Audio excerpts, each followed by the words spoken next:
Welcome, all you wild weirdos and weirdettes in Wild Weird Radio Land, and it is official. This show is actually going to kick off the weekend. That's So right. it's not It's a Friday, pre-week. Friday, everybody. Friday, everyone. So let's have us an incredible time. We have a great show planned tonight. We are going to be doing our very first episode of Beyond the Horizon, which will kick off here in just a little bit. But before we do that, let's see what else is going on out there, Joe. Who do we have out in the audience here? Well, Scott Dietrell's here. What's going on, buddy? Scott. Jay was super early. He was here 4 hours early and set the notifications. Then we got J.E. Roberts watching from Ohio, checking it out. Thanks, J.E., for joining Welcome, us. J.E. We got Lisa hanging out over there. Fish Belly, as usual. How you doing, Fish? Good to have you, as always. Nancy White. Larry Hose in the house too. Wendy the Pooh Bear. What's going on, Wendy, out there on the West Coast? Good to have you with us. Then we got, of course, Adam. The executive producer Adam Good is in the house. What is Adam's up? Here. Scott Holbrook, what's going on? Angie, hello, friends. How are you? Greetings. Good to see you tonight. And then we've got Beth Duncan's in the house. Beth's here. All right. Awesome. Beth's on time. That's weird. It's one of those weird anomalies. Do we need to, like, is this really Beth? Right. It's probably an anomaly out of Londonderry. Anyway. Del Ty's in the house tonight too. And then Nikki Bennett is here. Welcome. And just your friendly reminder, this show is brought to you and kept free with special thanks to our executive producers, Adam Good, L.W. Marshall, Teresa of Teresa's Haunted History of the Tri-State, Larry Hose, Ada Cox, Nancy White, Scott, the man, the myth, the legend, Holbrook, Lisa, Finding the Trackway, Tommy Swigger, Pat. Where's Pat? Pat's not in there yet. Oh, Pat's, we gotta get Pat. Well, technically, Pat's probably running on time. Seth Beans Lamille, Small Town Monsters, Eyes in the Woods, James Nelson, and our amazing super chatters, the legendary Deuster himself, Dewey Edwards, Spooky Appalachia.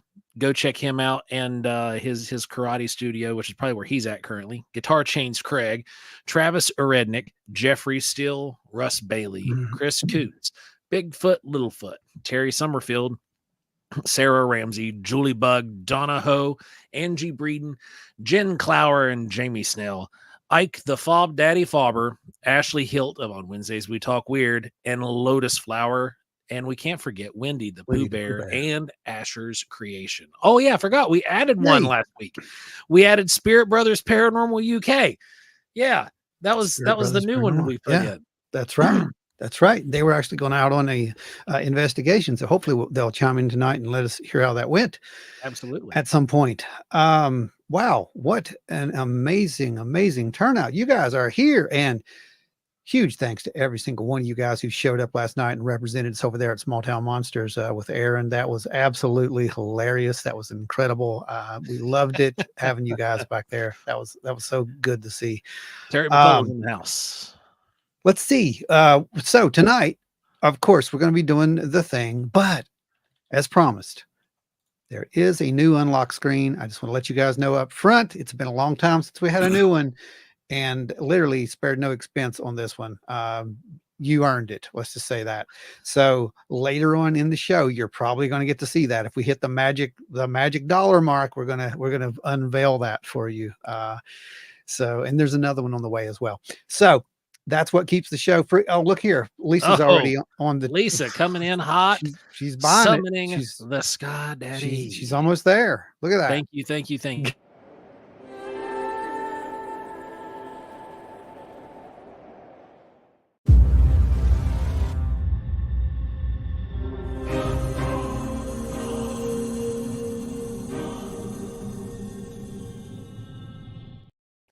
Getting the drone. This is my favorite. I love this. This is great. This is absolutely great. For those who don't know what that means, we'll explain that really quick. Last night over on the show we were on, we were talking about some assets that we would like to get our hands on for future investigations. And one of them was a LiDAR drone. And everyone was like, oh, we need to start taking up a donation for the LiDAR drone. We're just joking. But the stuff does go to that, just to let you know. That is not a joke. So, matter of fact, there's a project that this would come really in handy on, and even if it just goes towards, clearly not buying a drone right now, but renting somebody who has it. It may happen. That could be a real possibility now. And we've got to make sure we can pull it off. Yeah. So, that's something for the future. But as of right now, I can say this, that your generous funds have gone to procure some very cool pieces of equipment that we'll be deploying, and you will get to see those shortly in use out in the field. Thank you so much for that. Anyway, all right. So Brandon's here. I don't know how long Brandon's going to be here. So let's just run over to Brandon really quick. Brandon, say hi to the people. Hi, everybody. Sorry, what's new, man? Well, Brandon feels like crap COVID right now again. Yes. Yeah, that's what I was worried about. Oh, Wendy.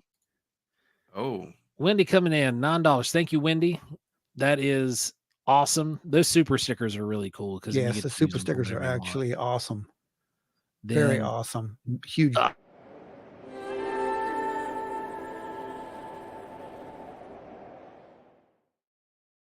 I'm watching those numbers. When we hit the magic number, we're going to launch the brand new one, and you're going to like the brand new one, I promise. So here's what I want everybody to do before we go into this. Okay. First of all, everybody send some positive energy and prayers to Brandon because he needs them right now. It's rough. Been there, done that multiple times, and so's he. But yeah, you look like crap. But Chris, good to see you hanging out tonight. Hope everything's going well. I saw that you're in Lexington with your wife and all of that right now at the hospital. So you guys also, while you're sending some positive vibes and prayers and stuff over to Brandon, keep them coming for Chris and his wife. Yep. Send them out to the family. What do we got? We got some people out there saying, let's see where Lisa is going to be representing at Kecksburg. It looks like. That's cool. Yep. She's going to be wearing the shirt. Posted that up a little bit ago. Wearing a shirt. Get you more subs there too. This is what it's all about. This is how it works. It's word of mouth. It's networking, and it's, just growing it and getting it bigger and bigger. So folks, we are going to launch this thing. I think. Is everybody good? Is everybody ready? Out there, is everybody out there ready? Do people want to go and look behind the scenes a little bit and ask some questions? Maybe if you do, we can do that. We can definitely do that.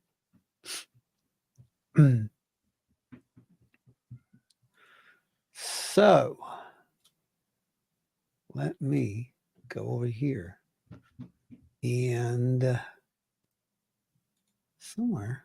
Everybody's wishing Brandon and Chris there you and go. wishes. Yeah, exactly. Let's do that. I appreciate that. Hey, that helps. You would be surprised how much that helps.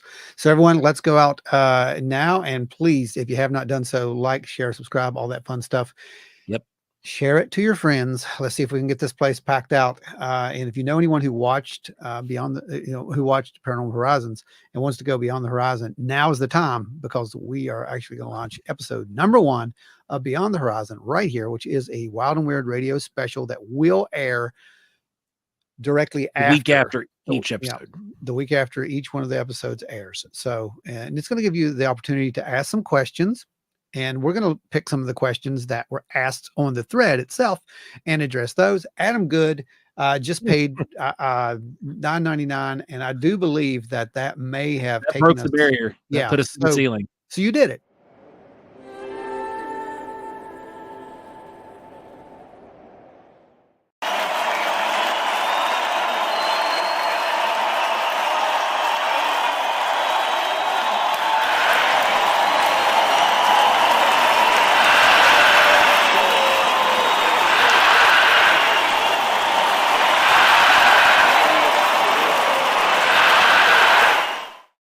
I had to do it.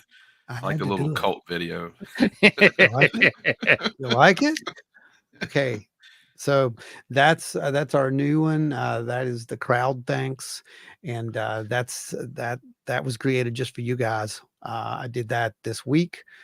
And no, Thanks, Jen. Thanks for that giving a just shout out to Oz, getting them in here. that is Everybody, not like Ron said, remember to share it out because this is not our normal night. So no. we're not going to see the normal crowd. Yeah. Hoping to get at least half of you guys in here, which we're almost to there. Yep. So that was that's your new unlock screen. Thanks to you guys, you unlock that, and still going, Nancy.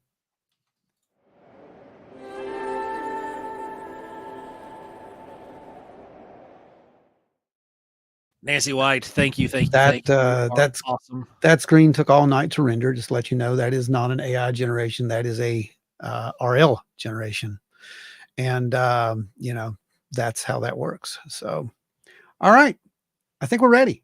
I'm going to do this thing. Everybody ready for this? Because I'm ready. We've missed you too, Beth. We ready to roll? Yeah, let's do it. Okay, here we go. In 3, 2, 1.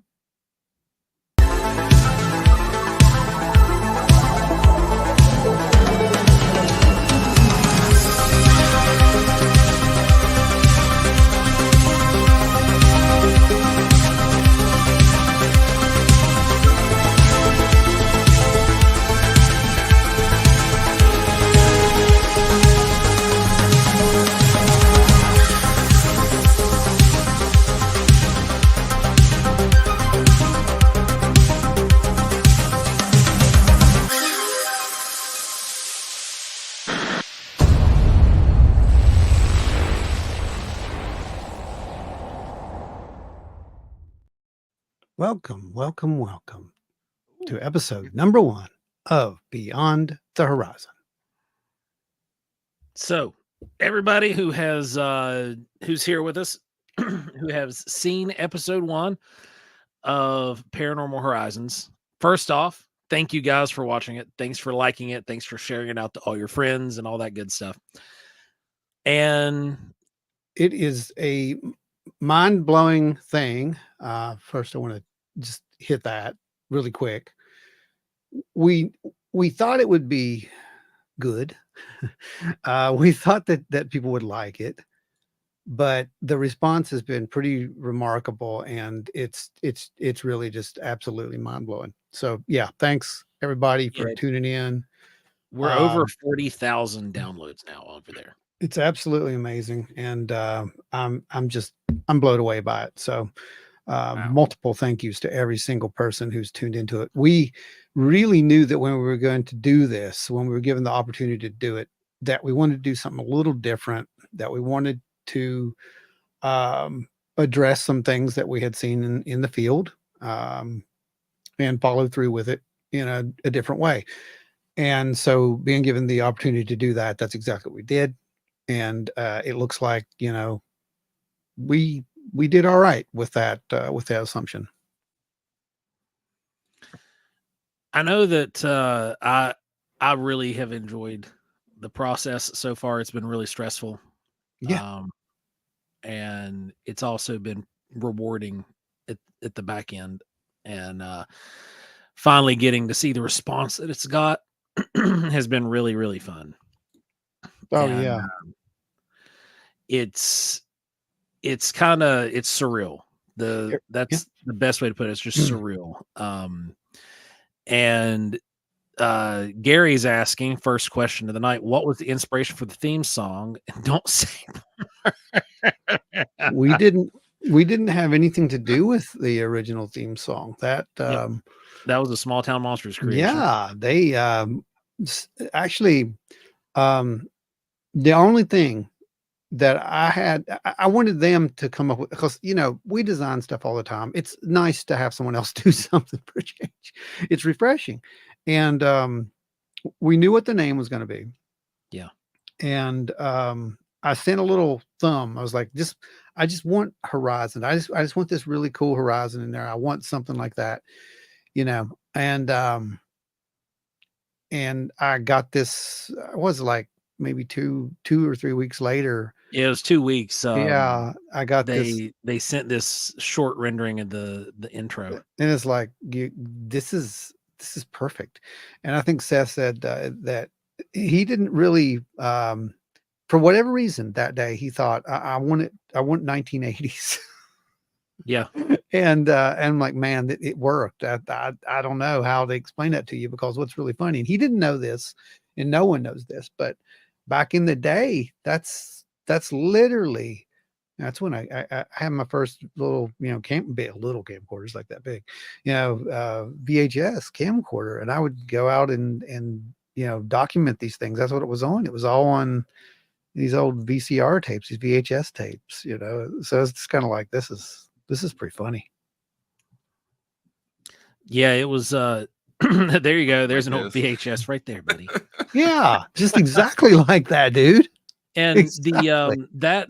the intro sequence and the music are the only parts of the show that weren't produced in-house. Every other facet of the show was done by Wild and Weird West Virginia. I gotta say, I love the theme song, and I also think Beyond the Horizon would be a great name for a new wave band. Right. There you go, buddy. It was kind of Beyond the Horizon. What was it? Bring Me the Horizon. It's kind of similar. Then next question of the night was, question for Joe Purdue with a U and not an E. What went through your mind in that moment when Ron flew up the hill? Honestly, the first thing that went through my mind was, I know he's got the camera with him. I hope we can hear anything else over the breathing. Because I've seen Ron go up hills like that before. And so it wasn't shocking to me. I am 6'3" and have military knees, so I have to pace myself when I go up and do things like that. Otherwise, I won't be able to walk the next day. But it was that hill's a beast, and I had been up that hill in the past with Russ Jones. He and I went up that same hill because that the hill that we went up where we heard that knock was also the same hill where, when I was pouring the plaster into those casts, that I heard the vocalization then too. And it was so we'd been up there, and I knew how much of a bear that hill is, because there's no easy way up it. The only way to go is across the ditch line, and there's a ditch cut, so it's complete vertical sheer for about 3.5, 4 feet until you get to a part that you can actually get grip with your feet on and go up. So the first attempt that I made going up, I actually went back down because I hit a side of the hillside that was soft, and all the ground went out. It literally looked like the hill pushed you backwards. Yeah. Yeah, I mean, that's exactly what it looks like. And that's, that of course didn't make the cut, but it's there, and it does. It looks like when you made the run for it, it's like back you went. Yep, But because as soon as my feet hit, I made impact and started moving forward, and then it started going out from underneath my feet, and so I had to go back and give it a second go. I can tell you from experience, that is a scary feeling when you're hiking. I'd say, that could have been a ghost that grabbed your ankles and pulled you backwards. We missed the opportunity right there. We should have. The problem was we'd have had to blur out my tail end. Yeah, that was a problem. Yeah. Yeah, that footage will not be. It would have been like that scene in Black Sheep when Chris Farley rolls down the mountain. Pretty much. That's what it would have been like. That's what it would have been like. Butt hanging out and everything. So, yeah. Just a warning, my first car was a Plymouth Horizon, still recovering from that forever. Lord. I have a tank. Yeah. I think that was my first car, to be honest. I'm pretty sure it was. Now teach you how to drive a semi. Hilarious. My grandparents had a Plymouth Horizon when I was a kid. They're cool little cars, man. Beth says, "Man, I need to get my butt to Kanoa." That's right. We need to get you down there and get you out into the field there and let you see what it's like, because it is a whole lot. The hills are a whole lot more aggressive than what you have at your house, Beth. The walls in that valley are so insanely steep. Oh yeah, that place is crazy. I mean, it's really crazy. Finding the Trackway said you need a pack cannon next time, Ron, so you can put the helmet Fire me, boy. I know, right? That's it. I'm not climbing that thing.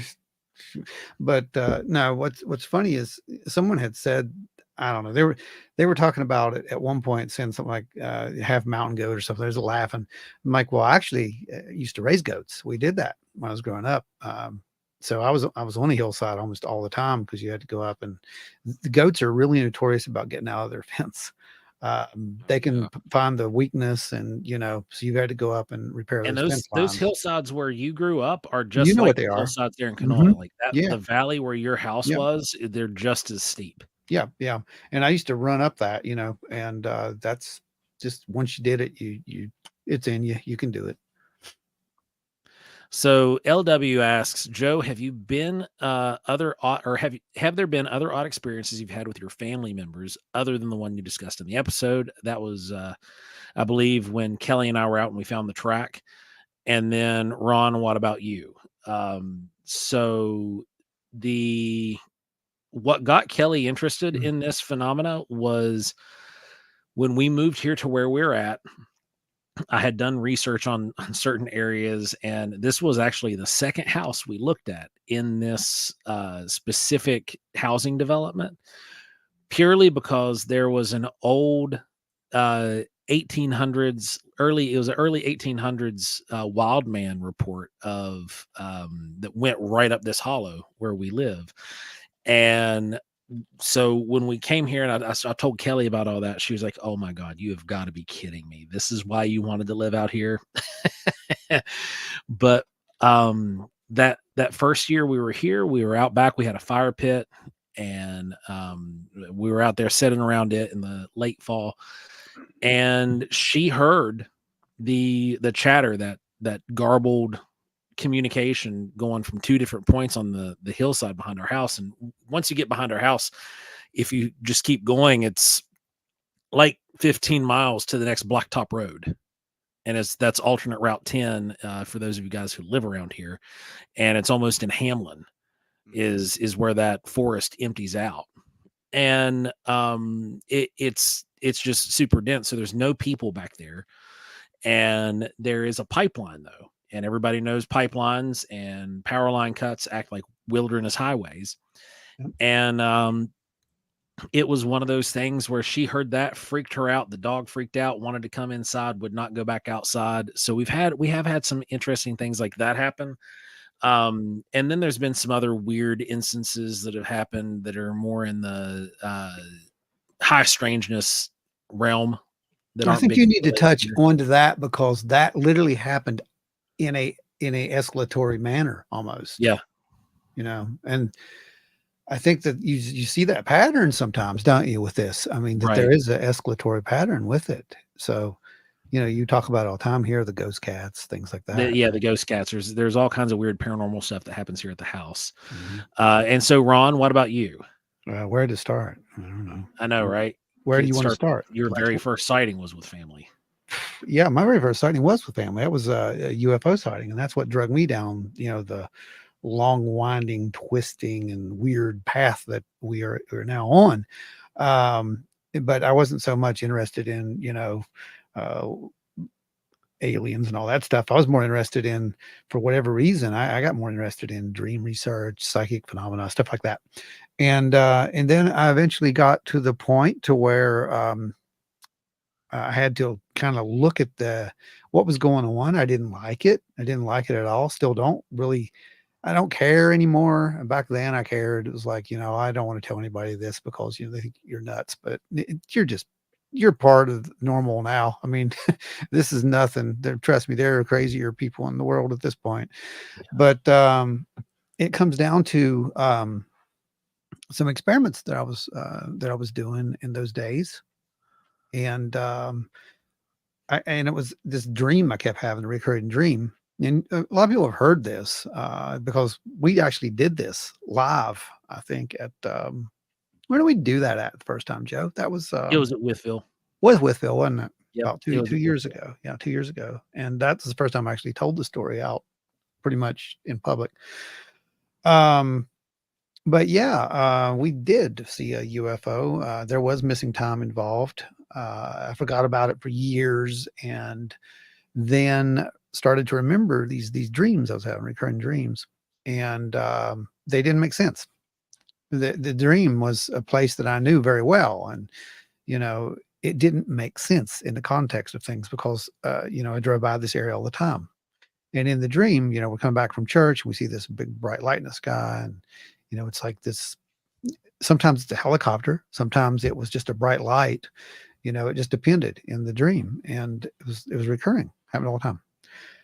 And I was into the whole out of body research thing, psychic phenomena stuff, and I believed at the time, because this was about the 90s when the UFOs, the alien stuff started, taking off. It was mid 80s to 90s, and everyone's alien abduction. You turn on, Unsolved Mysteries. There's that sightings, all that. And I'm like, I don't think so. I think that this is all just misrepresentations of psychic phenomena. This is out of body experience. These guys are, they're basically all just having these spontaneous out of body experiences. That's what it is. And I literally believe that's what it was forever. Until one day I was reading one of the books, and there was a little thing in the back. It was like, if you had this happen, it's like a checklist thing. I'm like, well, all of them made sense. And like, all of them I could check off. But there's one that said something like misinterpreted dream or misinterpreted memory. That's what it was. Misinterpreted memory, something like that. And I'm like, well, that could be the dream. So I went to my mom and I asked her, about this dream that I kept having. Like, what, in the dream, we're driving home from church and, there's this light in the sky, blah, blah. And she's like, oh, that. No, that. I said, but it couldn't have happened, right? Because I know where the road is. She's like, oh, it didn't happen there. It happened, blah, blah, blah. So she tells me exactly what it is. And at that time, I remember just about everything at that point. And I'm like, this is just crazy, because I literally just had to follow the data. I didn't want to follow the data. And a few more tests later, and one of the tests, you've heard me if you were at the paranormal workshop and the group discussion we did there in St. Albans. Yeah. We talked about the test that I did, which was in July of, I believe, 90, what was it, 94, I think, something like that. I can't remember exactly when it was, but I conducted an experiment in which it simply said, July, I think it was like 16th, whatever, contact experiment for this week. And so during the contact experiment, I got a bright idea. I'm going to go out and I'm going to mow this giant wheat circle, kind of crop circle in their field or lower field. And I did that. I took a mower and I mowed this big circle in my field, and it wasn't met with the greatest of appreciation by anyone. And it was about, I don't know, about a week later, because during this whole week, I was doing the whole, focus content, these focus programs. There was no books about this that I had read at the time, by the way. This was the only thing I read was Monroe's Journeys Out of Body and a couple of astral projection books. And I was convinced at that point that there was a very scientific method to all this. This was all something to do with subconsciousness. And so I'm like, well, if this is real, if this really did happen, if we're talking about, aliens or whatever this is, then I'm going to go out there. I'm going to put this big circle in the field. I'm also going to, do some thought projection kind of things. We'll see what happens. Not expecting anything to happen, honestly. And then on the last day of the experiment, I got a phone call from a neighbor who says, you need to come up here and look in this field. And they had a massive cornfield. In the cornfield, when I got up there, there was 4 concentric rings. This was about a 50-foot ring with 4 concentric rings that was there. And this is probably only about 400 or 500 yards, I don't know, from the house, something like that. And I'm like, well, okay, then that's enough for me. And there was a couple more weird synchronicities that took place after that. And I honestly, guys, I left. I didn't do it. You can talk to anybody who knew me back then. I was not interested in UFOs. I was not interested because it really ontological shock. That's what it was, right, Joe? I mean, we know what it is now. Yeah. That's exactly what it was. It's trying to reason with your belief systems. And I'm I do have a belief system. I do have that, but I have to turn that off when it goes into data collection mode, because that's what it's all about. So I really have to, and we do it to this day, follow the data no matter how wild or weird it gets, right? Yeah. Or how uncomfortable it is, because it was really uncomfortable. And then more synchronicities, and look where we're at now. I don't know what's happening. I don't know why we're here, but here we are. So there's your long edited version of that story.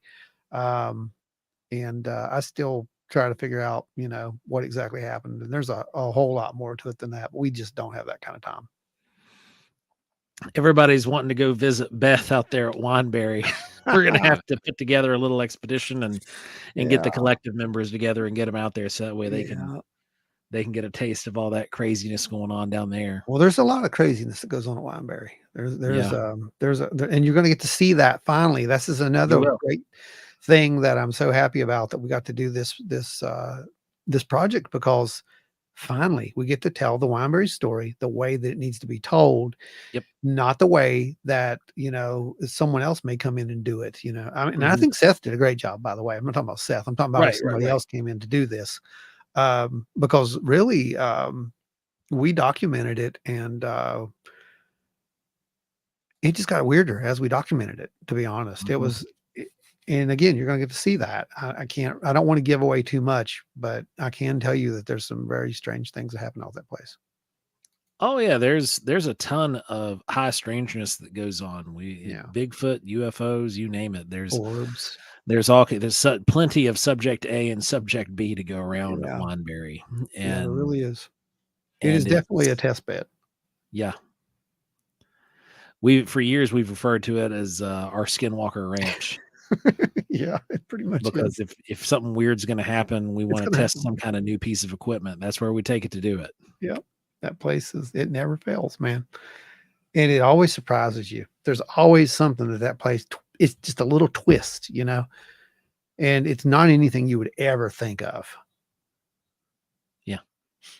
So yeah, guys, ask your questions. Pretty much, nothing's off limits here tonight, unless we can't talk about it because of, the show. But yeah, feel free. And if you've got your own experiences, feel free to share. I mean, you're in a safe place. That's what we do here.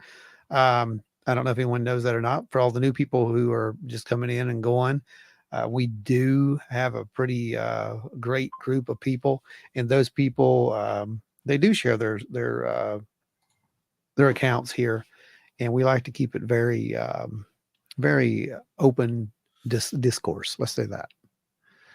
Eyes in the Woods says, talking to TW, said, now that I have a jackery, I can cook in a crock pot on site. Yeah, I mean, those jackeries are the way to go. We've had ours now for 2.5 years. Yeah, almost. And that thing is awesome. Scott, I was getting ready to ask you if you were going to be going back out this weekend with those guys. So keep us posted, and definitely let us know if you find anything cool. Because we'll be out there in a heartbeat. There's a lot of stuff going on this weekend. Otherwise, I would have said I was coming out with you, but we got a birthday party and a bunch of other stuff going on, so I can't make it out. It's my kid's birthday. If it was somebody else's birthday, I'd probably skip. But have you shot other episodes? Yes. Mm-hmm. Their Small Town Monsters already has 6 in the chamber, and we are currently filming the next 6. Yeah. And it's each episode just keeps almost progressing to the next episode at this point. Like there's almost a story arc to this thing, which is crazy. Yeah, it's really awesome. It's been a really fun time doing it. Angie asks, who all is in episode 2? Well, you're just going to have to work to do that. That's a surprise. It's the first time we roll out the core members of the collective. And I think the only member of the core that we were missing was Beth, but Beth shows up later. Yeah. Yeah. There's a lot of people involved in that. Yeah. I believe we have our first. I don't want to call them experts. I don't like that word. Our because everybody does that on those shows. You know, we talk to our experts. No, we didn't talk to our experts. We talked to our first knowledgeable guests about some theories and alternate possibilities of things as well. And those things kind of lead us down other paths as well. So, yeah, it gets very interesting. It gets extremely interesting. And, you know, open invite to anyone who's had any sightings, experiences, particularly anything to do with UFOs or high strangeness. If you are willing to come on, we are currently shooting two episodes that involve that very subject. And, you know, if you want to come on, you're more than welcome. Just get a hold if of you us. have had any kind of experience that fits that bill, Yeah. next Saturday would be the time to try to catch us. If you can make it to Point Pleasant, Saturday the 27th, we will be there filming, and that would be a fantastic opportunity to get something lined up. Yeah, and it wouldn't be, you know, a terribly long interview either. That's the thing. You know, these are, you know, talking head spots. But and if you don't want your face shown, that can be done too. We have multiple ways to do that. I mean, I've got a voice scrambler sitting right here, for goodness sakes, you know. We can record it the same way that we're broadcasting this, all remotely in different areas, and we'll put the voice scrambler on you. We'll make it look like Unsolved Mysteries all over again. Oh man, can we do that in music? I can get Dave to do that music, right? That yeah, that'd be perfect. I can get him to do that little arpeggio. That'd be great. So Gary Schuler said, travels outside West Virginia or surrounding states for any upcoming episodes? Yes, yes, and yes. It's going to happen. Yep. The thing is, it was nice for us to be able to do that too, because so many people, because of the name of our LLC, Wild and Weird West Virginia, it makes it seem like we just stay here, but we don't. Actually, the majority of the stuff that we go to is not in West Virginia. Our research sites and a lot of our investigations do take place here, but all of the shows that we go to are Kentucky, Ohio, Virginia. The only one we really do here, aside from our own, is the Mothman Festival. Yeah. So it's nice to be able to show people that this is Wild and Weird West Virginia guys are the ones doing it, but this is something completely open where we get to go do what we want where we want, and it's fun to see that. You'll actually see that coming up really soon too. Yeah. There's a really cool episode that'll show you some of that stuff. Yeah. Yeah, I think I'm gonna jump off and go take some medicine and hopefully sleep. All right, man. Perfectly understood, my friend. Get some rest, brother. I'll try to. Bye, everybody. See you, Brandon. Feel better. Wow, he is peaked. Yeah, he's a little lacking of color there. I'm surprised he managed to stay here for 39 minutes. That's amazing. Jolie Bug's in the house. Jolie, welcome. Welcome to Friday, my friend. Let's see who we got. Anybody else new? Jolie Bug's the only one new popped in here. Okay. Joe, Finding says, Lisa, were you at where was you at Monster Fest? Lisa was at Monster Fest. She was just there earlier in the day. She was all around. Why don't you go grab some of those questions from the video, and we'll address some of those. Alrighty. Yeah. So anyone, like I said, ask your question. This is the night to do that. If you have any, then shoot them out.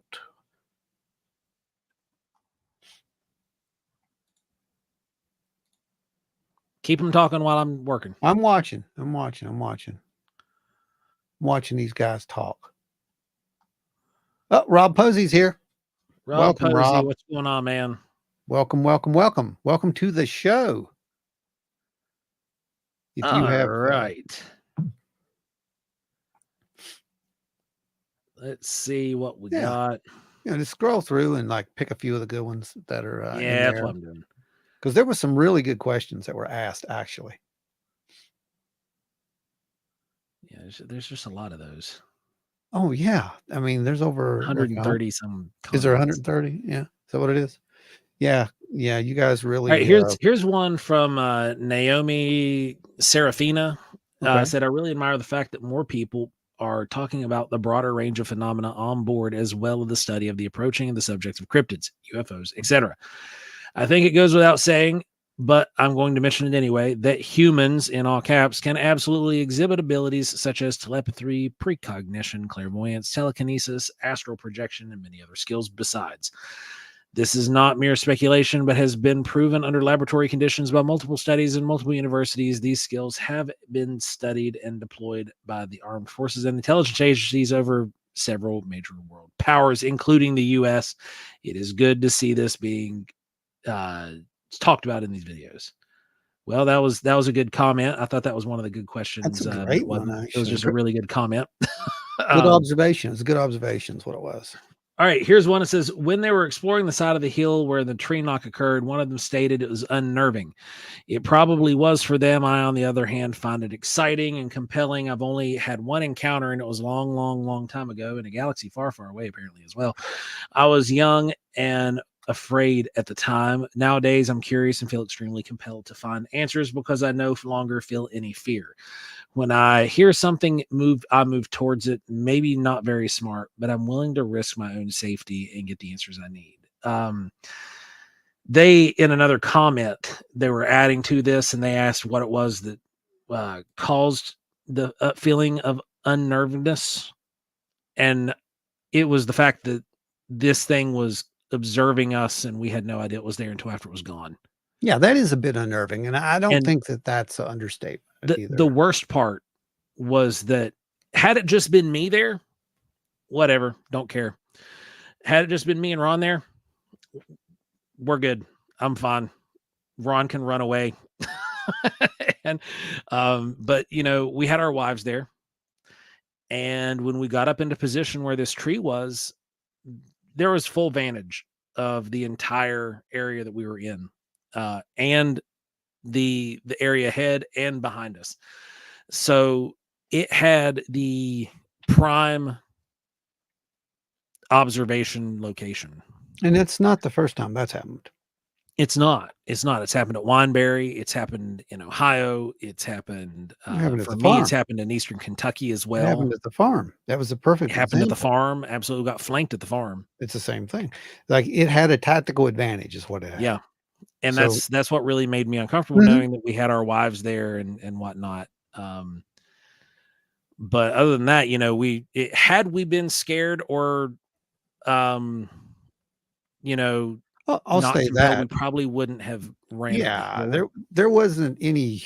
There was no sense of get out. Let's just put it that way. Yeah. There wasn't any like serious fear to it. And someone had said something about it being like knocks. I know there was a comment about that too. Like, could it be someone working Oh on no, they said they something? didn't Right. say could it be. They said it sounded like somebody building something. It was Okay. probably that. Okay. So I did something for you guys. And this also is for someone else who had brought this up. Not on theirs, it was actually brought up with us.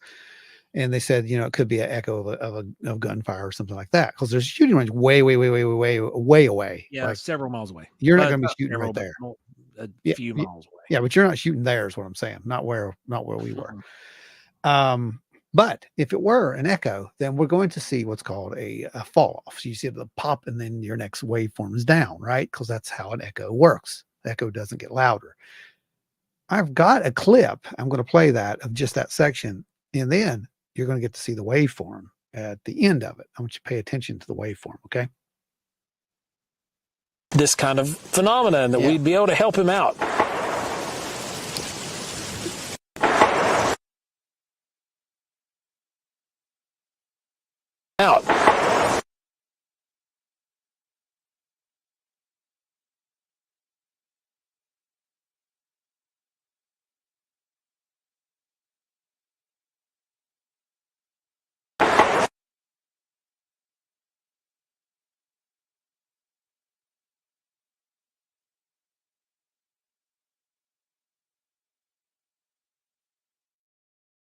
Now, you can't argue with that.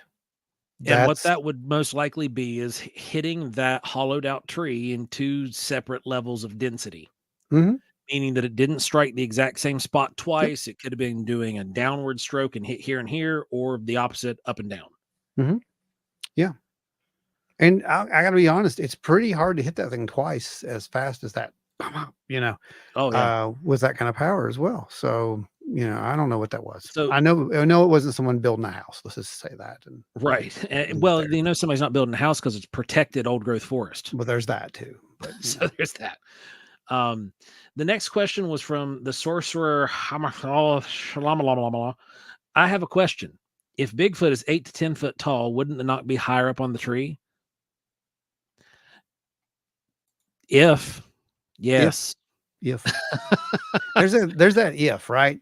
Yeah. Because I think that's the problem. And we had this at it was at Monster Fest. We had someone come up to the table and they were talking to me and they they were asking me about, what I thought about, you know, Bigfoot and all this. And I kind of explained a few things. They're like, oh, well, you think that it's an interdimensional being. And I said, I didn't say that. And then they're like, oh, so you're saying that Bigfoot's an alien? And I said, I don't know what that is. Do you? And they were just like, well, what do you mean? I'm like, well, I don't know what a Bigfoot is, first of all. And I surely don't know what an alien is. So I wouldn't know if either one of those things were what you're saying here. All I can tell you is there's something there.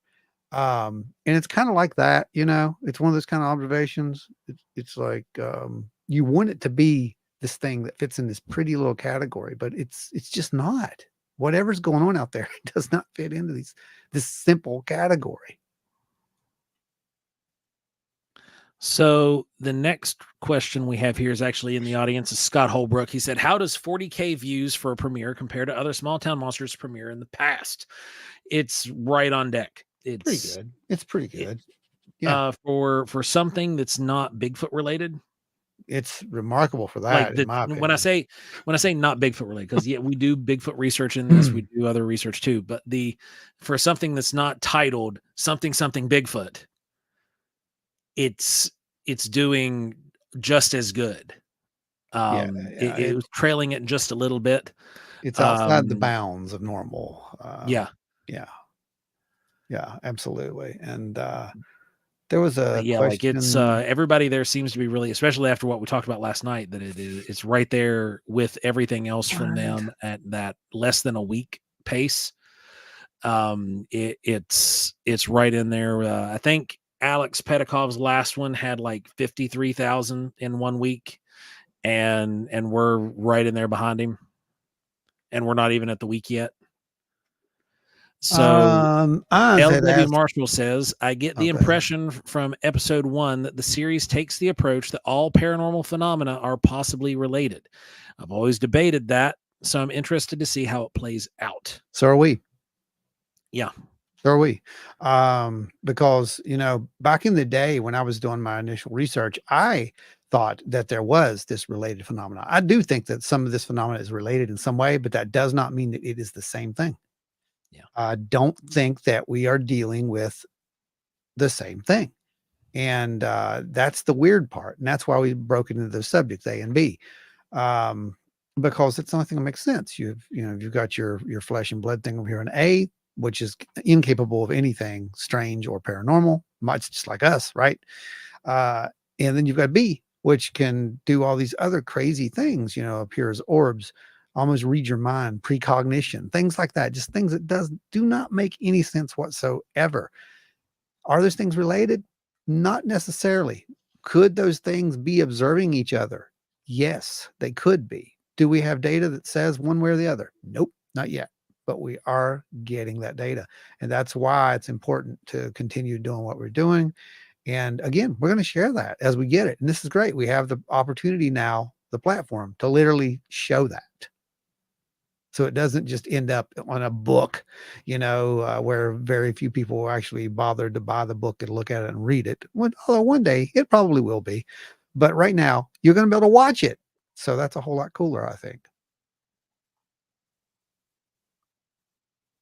Eyes in the Woods says, have you seen any weird behavior with GPS? We don't have any actual GPS transponders other than our phones. I know what you're referring to, and would I like to deploy that? Yes, I would love to deploy some GPS. We have had a weird GPS anomaly occur with the phones, though. It wasn't for this series. Yeah, it was prior to this.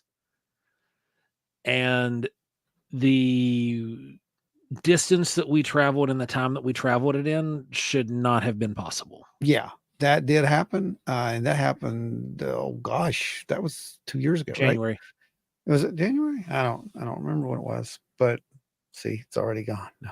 But yeah, that was another weird one that happened. And that's exactly what could have caused that. There could have been a GPS. Yeah, it was December or January. Yeah. It was cold and wet and rainy. Cold. I know it was cold. I remember. And yeah. Then we got Finding the Trackway says, Joe, have you thought about tagging Ron with a GPS tracker in case he goes flying up a hill again? Nope. And you will understand why if you come down to the Bigfoot workshop and you go through one of my tracking classes.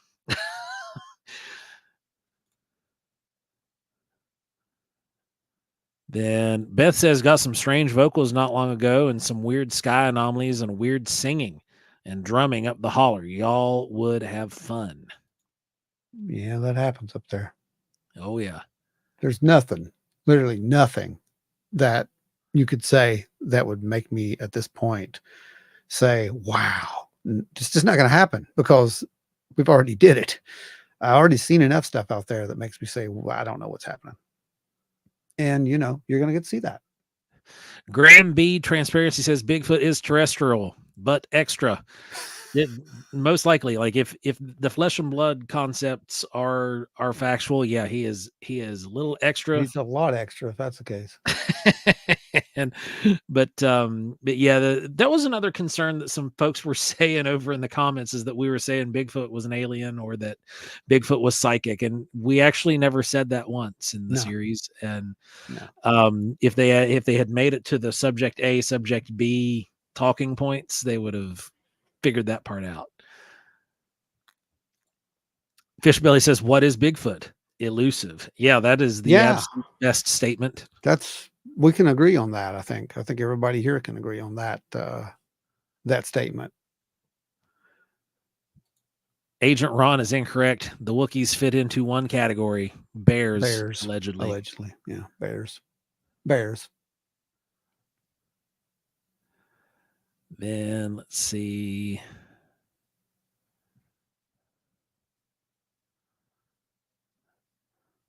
Everybody's talking date on the. I'm waiting, Gary. I'm still waiting on Glenn to give me a confirmation.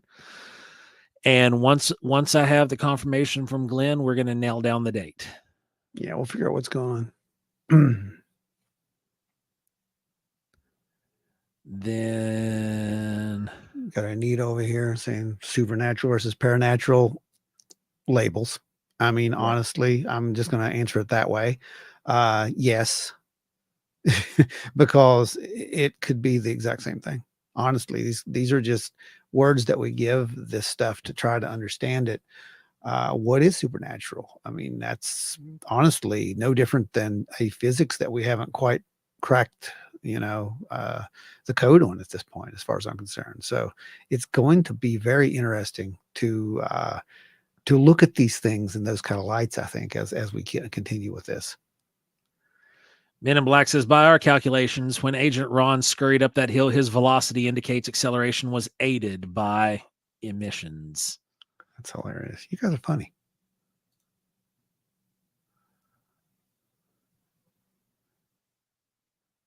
So let's see. We'll go over here and grab another one.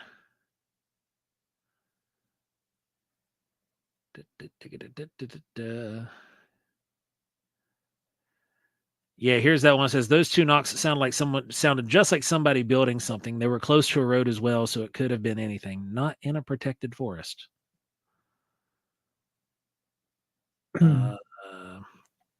Oh yeah, here's a good one. Somebody said, "Oh, I love the music." Just my opinion, because there was a lot of people hating the Oh, music. that's hilarious. You found someone who said they liked it. That's awesome. Yeah, they said they loved Oh, the music. I'm going to touch this. I'm going to do because we're here. So I'm going to touch it right here. Here's the deal. I was in a band for darn near 25 years, something like that. We recorded multiple times. We had some really good stuff. I'll be honest with you. And some of the music that you hear here on the show is actually recorded by us. Um, Pretty familiar with recordings Yeah, and sound levels. Okay. What you want to do is you want to make sure you don't redline. I can talk to you in specifics about that. I can talk about what negatives and decibels and all that. I'm not going to. What I'm going to tell you is there's an industry standard for background music, and there's an industry standard for dialogue, and those were met 100%. The only one that it was not met in is an episode that isn't on yet, and I actually went in and retweeted that not too long ago. So hopefully that'll be all right too. But you also have to remember this. I know we saw some people are saying things about, they need professional mics, blah, blah, blah, lapels and all that. That's wonderful. That's great. You have to remember that we were filming this 4 yeah, years before this ever started. yeah. This was never a concept. So Some we of the were, footage that was shown in episode 1 was shot early 2020. it was shot with an iPhone 11, I think. And then mine, the one there in the forest, when I was shooting it, was shot with oh yeah, it was a Samsung G something. yeah. It was like a So G7. It was whatever yeah, their indestructible Samsung phone back then was. You didn't even need a phone case yeah, because it was built into it. It was yes. the industrial strength phone. So wireless devices that hook to your phone, to give you an example, they were not as plentiful back then No. as they are now. And of course, now we have them, and you do get to see that kind of footage later on. But yeah, that stuff was never meant to be on a series. But once we started seeing how this data started to stack up, it was like, well, we got to show that. We have to put that in there because it's part of the progression of this. It's part of the actual storyline in the arc of this progression.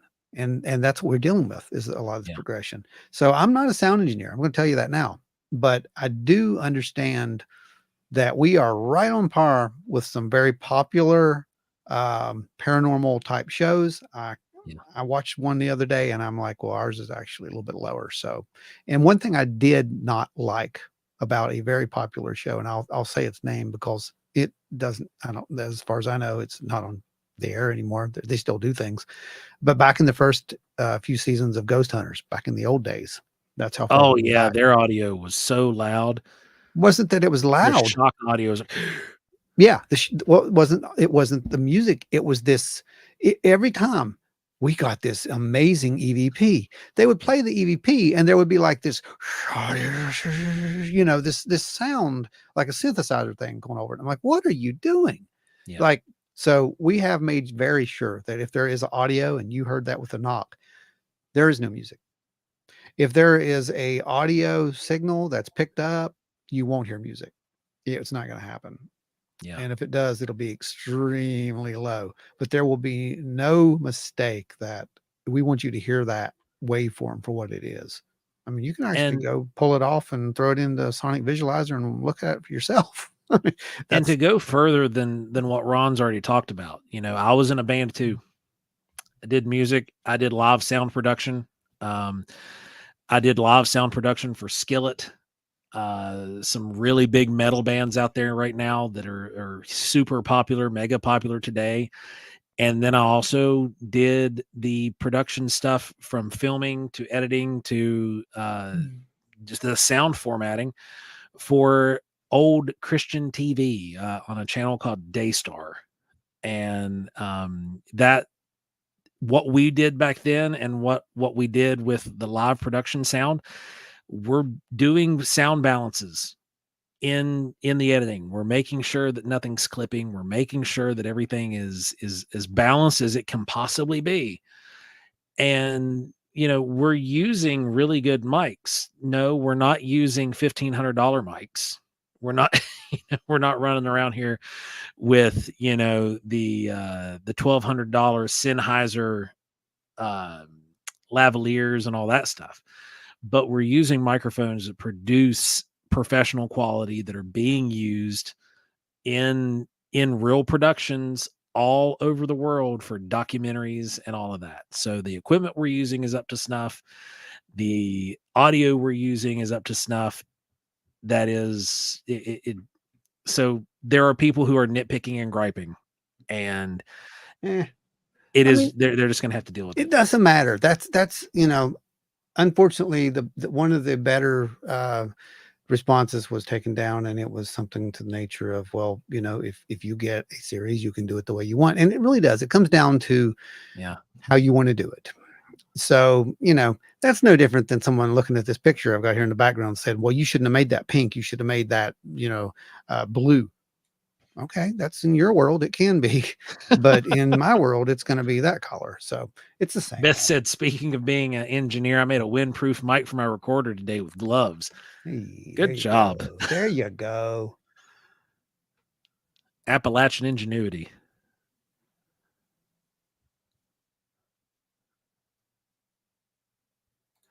Finding says true EVPs stand out. Octopus says you guys are killing it. So sorry I'm late. Busy. We get it. Hey, and it's Friday night too, so it's not the usual Friday. night. This is Friday. This is not a normal night. Oz said everyone's a sound engineer, right? Yeah, they all went to Full Sail University. That's the way they act in the comments. It's hilarious. Let's see what Fishbelly said, Beth, sometimes I think God's giving us something to keep us busy. Yes. Yep. Yes. Beth says, I love that because of Joe and Ron and their equipment, I can look at this place as it truly is, and it's not what I thought, though.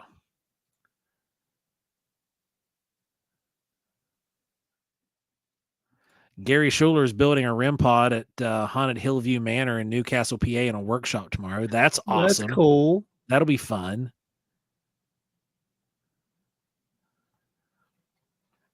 Then Finding the Trackway says DJI and Rhodes work really well. Well, we're using the Rhodes is what we've got. And the DJIs, those are really nice too. I know Adam has the DJIs. J.E. Roberts, I've recently seen comments about the background music being too loud on other STM videos too, which I don't agree with. I think they're mostly trolls. They are. They are. It's all good. I just wanted to address that because it's funny to me because, again, we know sound. That's the funny part. And I'll be honest, if I thought it was too loud, I would go back and re-render it. Yeah. Finding the Trackway says, I'm not really a sound engineer, but I play one on YouTube. Oh, that's great. Oh, that's good, buddy. That's good. But yeah, they really do. They go through. There's a handful of guys that go through there, and they're always griping about the music. And like I've even listened to it. I have a pair of $300 headphones. They're noise canceling headphones for gaming. The audio sounds fantastic. When we mastered it in Ron's house, we were listening to it on a surround sound system. That's a THX surround system. Yeah, it's a THX surround system, and it sounds great. I actually went out and bought that just so I can mix this. So that's how much I care about the sound of what we're doing and the production value of what we're doing. So yeah, I did that, and actually, it was Maria's idea. I'll be honest with you. She's the one who said you need a better sound system, and I'm like, okay. Yeah, you can't just do it on computer speakers. And I was going to get a one that's a little bit less than this, and she's like, well, that's a good system. I'm like, it's THX, and I have to admit, after standing there and staring at it for about half an hour and weighing back and forth, like, should I, shouldn't I? Yeah, I did. So, and it made a big difference. You heard it, you felt it, actually. Larry says, I'm not a sound engineer, but I did stay at a Holiday Inn Express last night. You guys, you're awful. That's hilarious. Gary Schuler, how long does post-shoot take? Oh my God. A long time. Hours, several hours. Days. Editing takes days. And then once you edit it, then you have to go back and you play it. And then you make sure your levels are right. And if the levels aren't right, you got to go in on each one of those little clips and you got to sit there and, tweak Get those. the And levels and get it all balanced. yeah. It's a lot of work. It's Yeah. days. It's days of work. There was multiple times where I was up till 3:30 in the morning working on this thing, and then Yeah. getting up and going to work the next day at getting up at 7 o'clock, starting to work here for 3 hours, then going to work, and then coming back home and doing the same thing till 3 o'clock in the morning. I mean, that was very real. So yeah, it's a lot of work. So then we've got, let's see, go over here to the other YouTube stuff. I mean, a lot of them are just, they like it. It's fresh, and Yeah. I like that too, because we are dealing with a very controversial subject that honestly, I don't think there's not many outlets that are doing this. And even on network TV, you've only got two that are coming close to it. And that says a lot. But what's really funny is we give credit where credit's due here, whereas some of these don't. And when they do, they gloss over it. But we are going to give credit where credit is due here, because the whole level of high strangeness that we're involved in here, you know, this isn't some groundbreaking thing, right? This has all been done before. And I'll give you an example right here. Here's an example right here.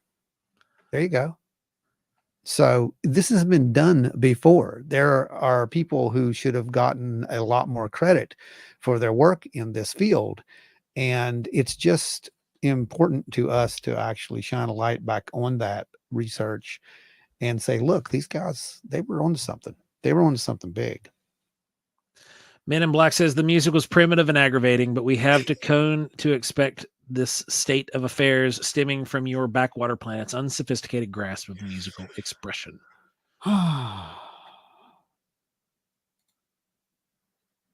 Then we've got over here on their side, it's Boogeyman 1976 said, I love that this show isn't afraid to address the paranormal aspects of Sasquatch. To take a true scientific approach, we have to consider all the evidence. And we had a decent back and forth. Both of us did with Boogeyman. Yeah. And it was good because, they're reading where the footprints end, which is a interesting take there.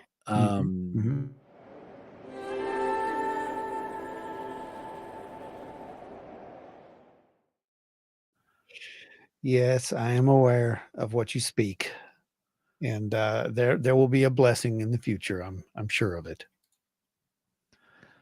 Then, well, thank you, sir. Yeah, they're reading Where the Footprints End, which is an interesting book. But it unfortunately it doesn't take the same kind of approach that we are.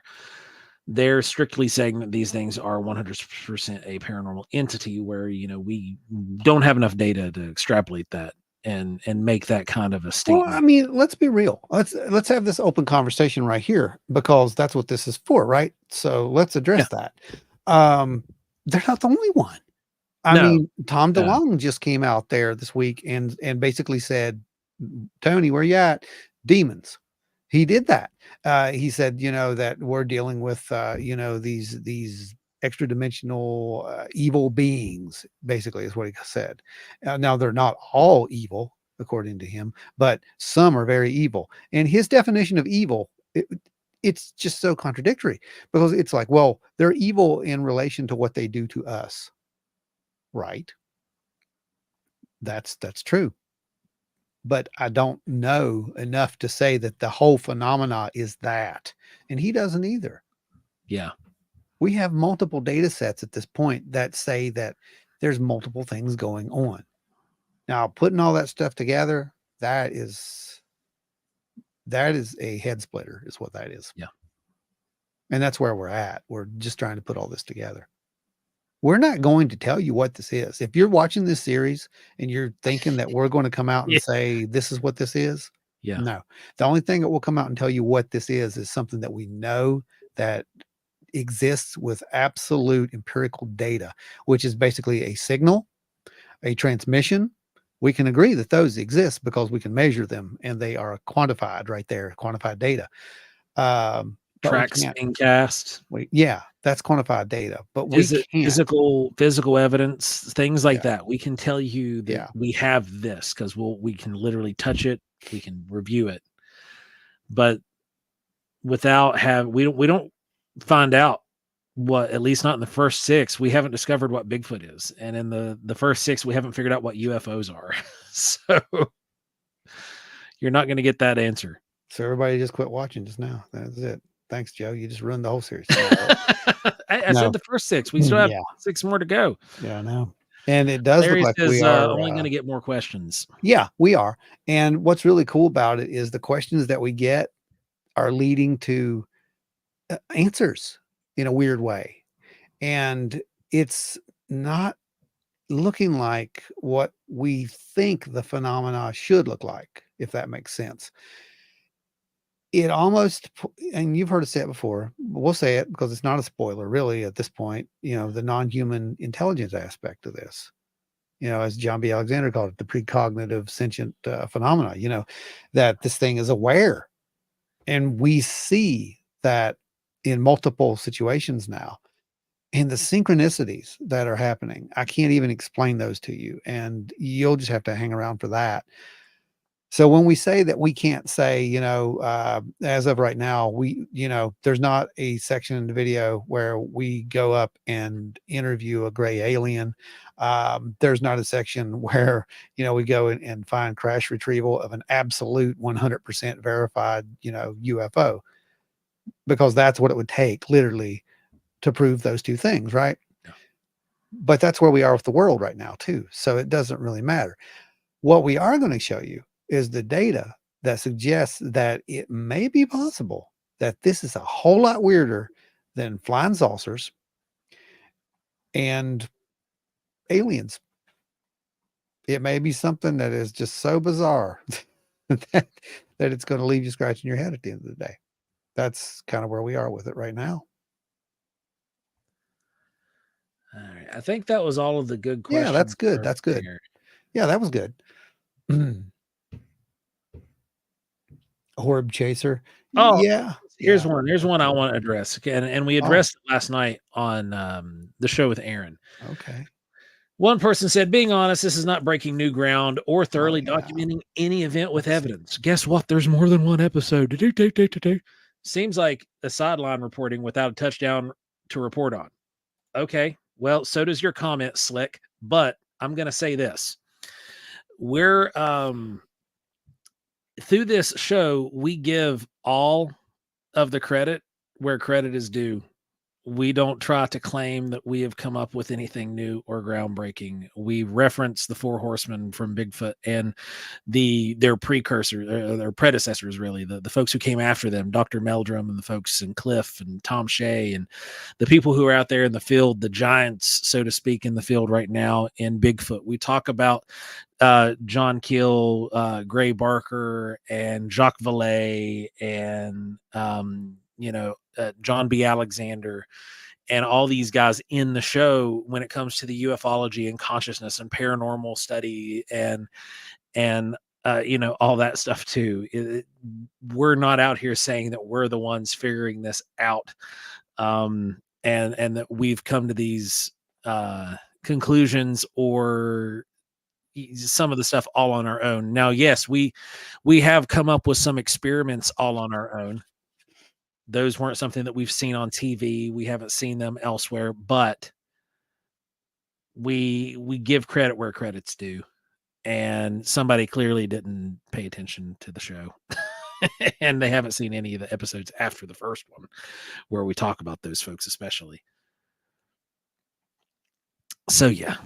Men in Black says, if they interview a gray alien, we are bad at our job and we will eat our hats. But they will never do that because we are the Men in Black and we are very good at our job. Okay. Rob Posey says, after looking at the subject and talking to a lot of people, Tucker Carlson also said he believes these are spiritual and or dimensional beings. I think we could be dealing with both. Well, Rob, remember when I said I left the field for a very long time? that's pretty much where Tucker is right now. He's trying to adjust this to where he can understand it with his belief system and his faith. And once he does that, he'll understand that it's just not as simple as black and white. There are definite shades of gray, no pun intended. Yeah, it is. And we've talked about this on the show, even right after Multiple Tucker times. Carlson made his assessment. We talked about this before there was a Tucker we- Carlson. We talked but about this years ago. we did years ago, but I'm saying we addressed Tucker Carlson's comment directly. Oh yeah. Yeah.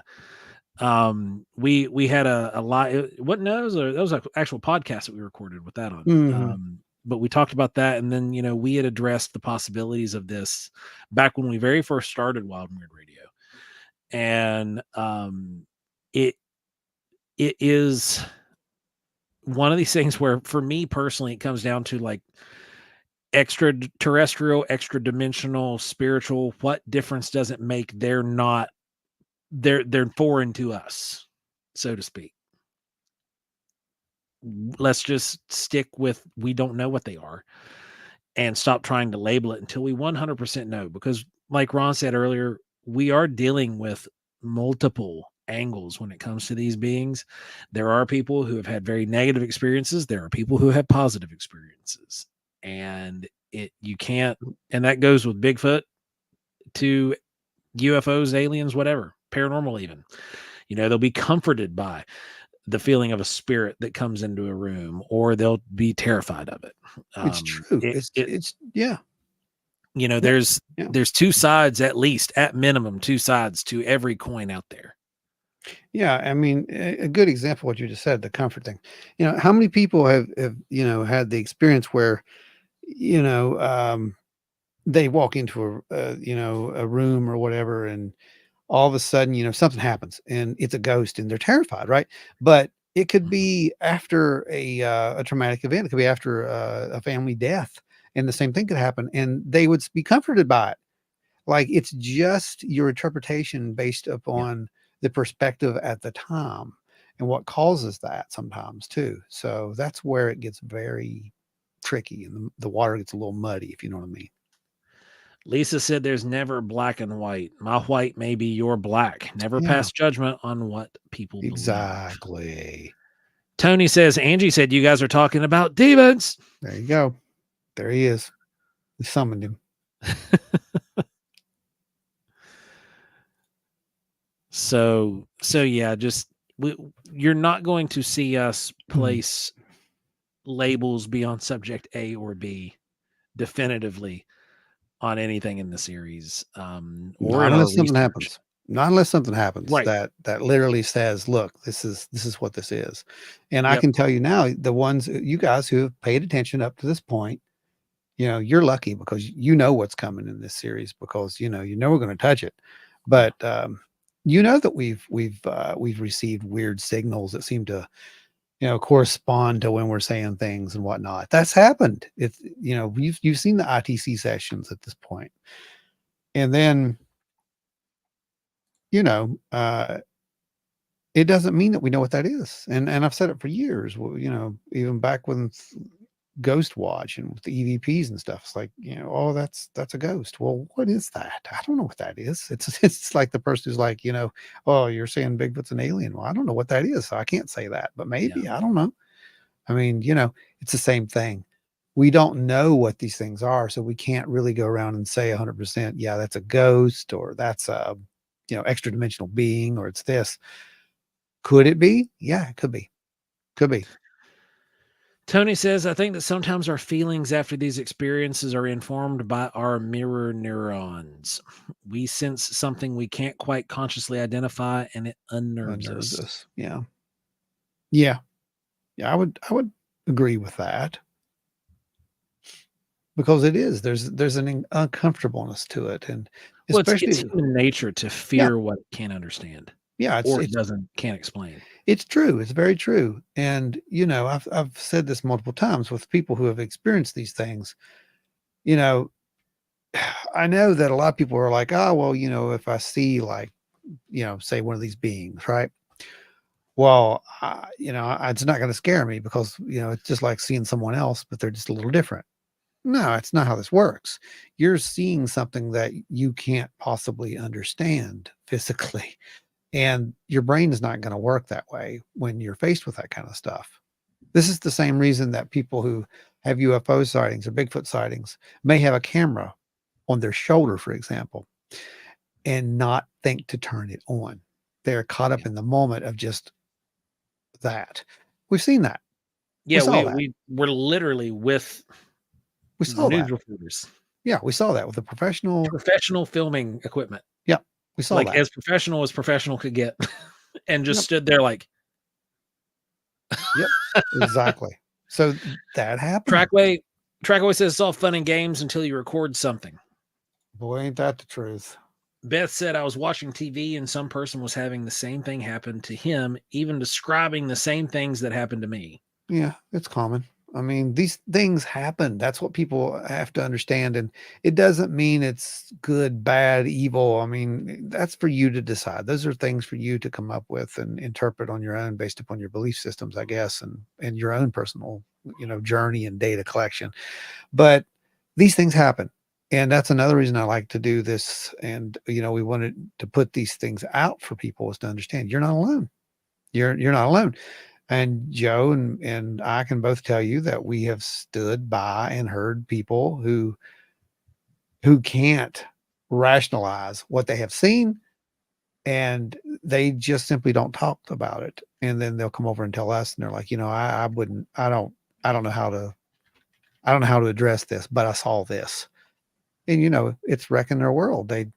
But then when we're like, well, yeah, I mean, that's kind of common.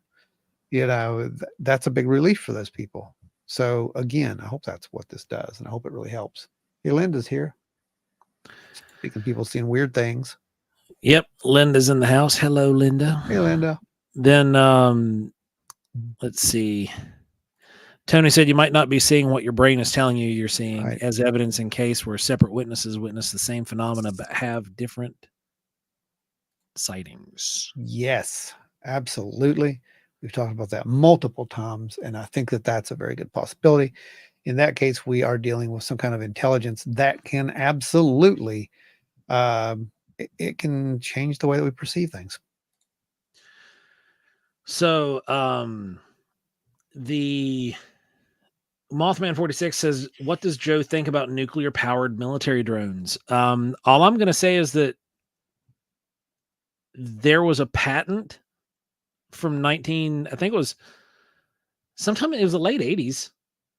And the reason I know about that was because, I was fabrication in the Air Force, but, and so we've seen all that stuff, and this is on public record. You can probably go look it up if you just like, go to one of the websites that has all the patents and just type in nuclear powered, aircraft. It has the components of what would need, required for it to work in flight, because it's different than nuclear powered submarines.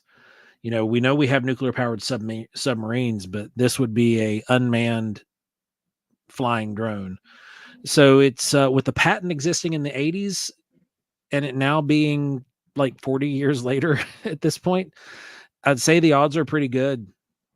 That's my best guess at that, because again, the patent has been out there since the late 80s.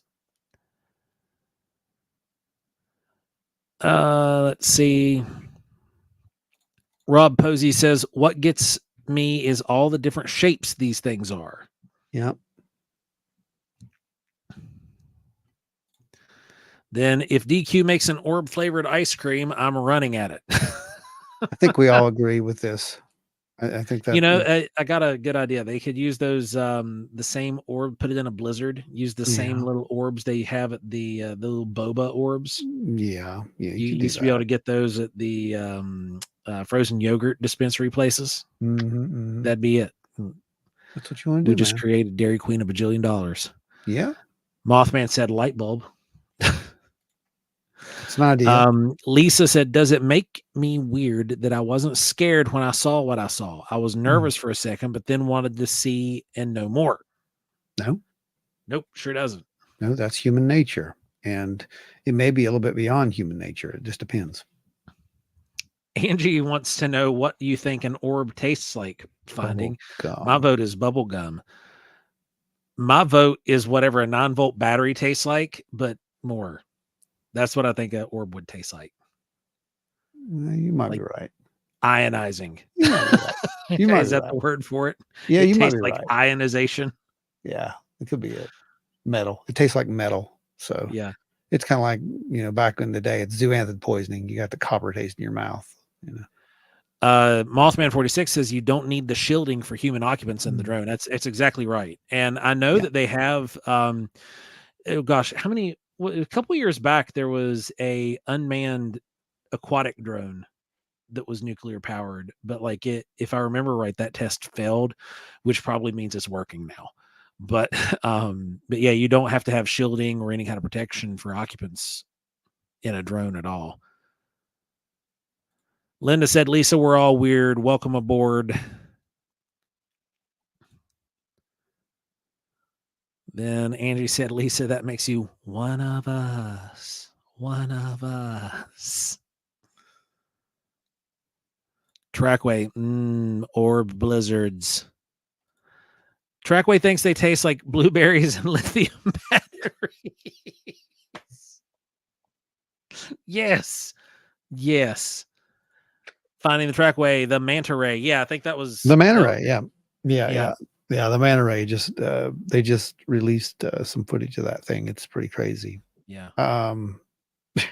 Which makes me wonder again. It takes me back to 2017 when the release of the footage from what was it, the Nimitz, and that encounter back in early 2000s, and they said there was this object, that this thing was over. Remember, the Tic Tac was over top of this bubbling, frothing area. It looked like something was down there, and we know that these guys like to hang out around things that have nuclear material. So much to the fact that now we have reports of them trying to bait them in with these little portable reactors, which is just insanity. Yeah, I mean, think about that. Oz says, gotta go. The owls have arrived. I have an experiment going on with them. Let us know how that goes. Good luck. I hope they're owls. Beth says, sorry, I don't have much to tell. Been MIA. I get carried away with all this down here, y'all. Yeah, you've been out having some fun though too this last month. It's been good for you. Beth says, we've seen the drones down here too, way too large for civilian use a few times. A few of my family saw them and I saw too. Well, we do know that the DEA has a drone that they've flown in our region. Now, I don't know if it's the same one that's coming down your way, but we know that it has been flown in this region. We honestly don't know that that's DEA. We think we know, but no one's going to admit to it. And I've actually been told it doesn't exist. So there's that. I live beside a state trooper, so I'm talking about the airport. Well, it doesn't exist. Gotcha. Yeah. Conveniently, there's always raids after this thing shows up. Very interesting, isn't it? Mm-hmm. Oh man. Mothman 46 said the landings you guys found in the woods, lookout spots, or old logging roads. There are old logging roads there, but these aren't near those logging roads. Logging roads. We can actually go back. The logging roads are pretty easy to find. Yeah, the logging roads are actually, if we would have gone probably another 50 to 60 feet above our heads, we would have been to one of the first old logging roads where the trackways and stuff were set, because they had, in this place where we were at, there were actually old rail cars that were put in to move stuff out. So we would have been on one of the landings there. This was below that, several feet. Like I said, it's about 50 to 60 feet below those.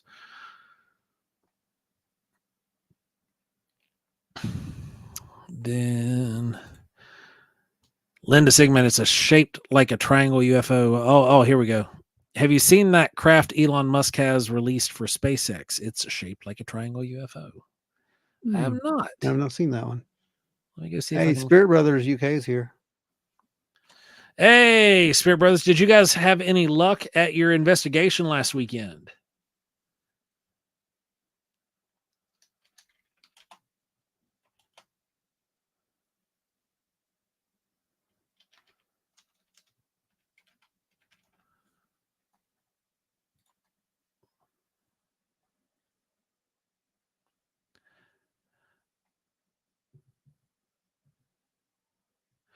Oh, I know yeah, I have seen this. When you look at it from one direction, it does look like a triangle UFO, but this is actually a cone. Oh, okay. It's the tip of a rocket. Oh, I know what she's talking about. Yep. Yeah. Yep. It's a cone. It does, if you look at it head on, while it's setting up, it does look like a triangle UFO, but this is here it is.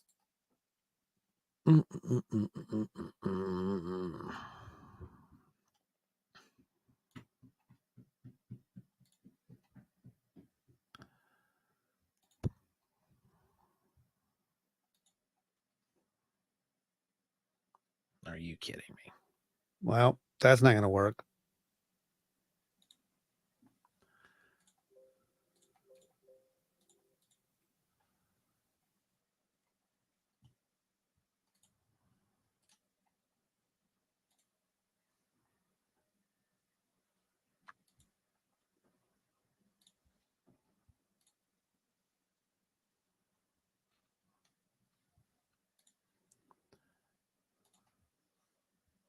Sometimes this thing wants to find files. Other times it just doesn't want to load them.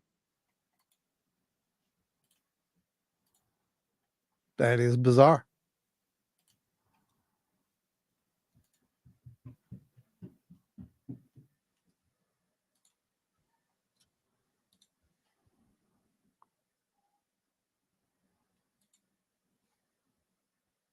Jen been listening while cleaning up after dinner, but listening. See, that's good. You're listening. That's important. We are waiting for Joe to load an image. Yeah, it's not wanting to play ball. Give me, I'm going to try to, 1 second.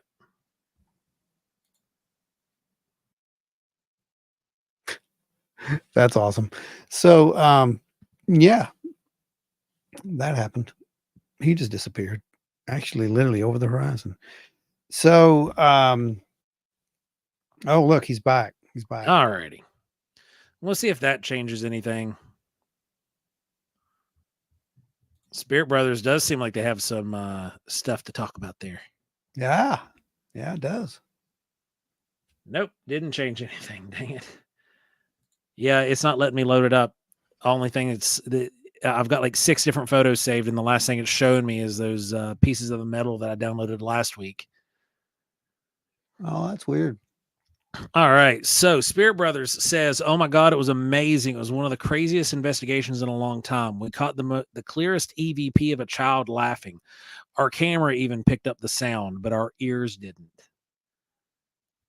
That's cool.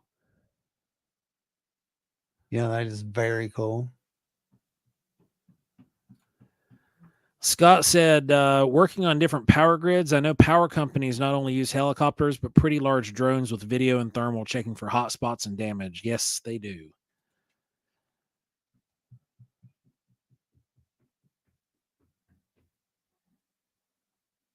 Then looks like Spirit Brothers managed to record it, so you guys can go watch that. Premiere Sunday night. Part 1 will premiere Sunday night. We made a lot of contact that night. I'm interested to see that. I'm excited for it. Good job, guys. Great job. So, Joe, was the strange footage? Yes, the strange was footage. Joe is the strange footage. Yeah, when we'll, if it's okay with you, we'll actually bring some of that up, and we can maybe bring you in over here to talk about that on the next In Focus. Yeah, that would be awesome, actually, if you want to do it.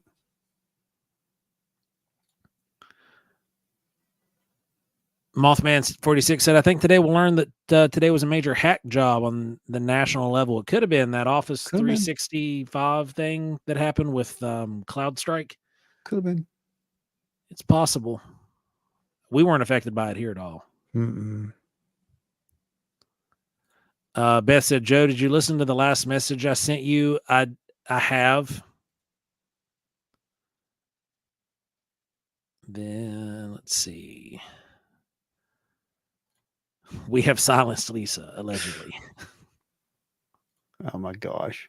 Trackway, what we're saying is if you could join us on the next segment of In Focus where we go over all the footage, if you could actually join us here on the show from your phone or laptop and we could go over that footage and show it on here, that would be, I think that'd be really fun.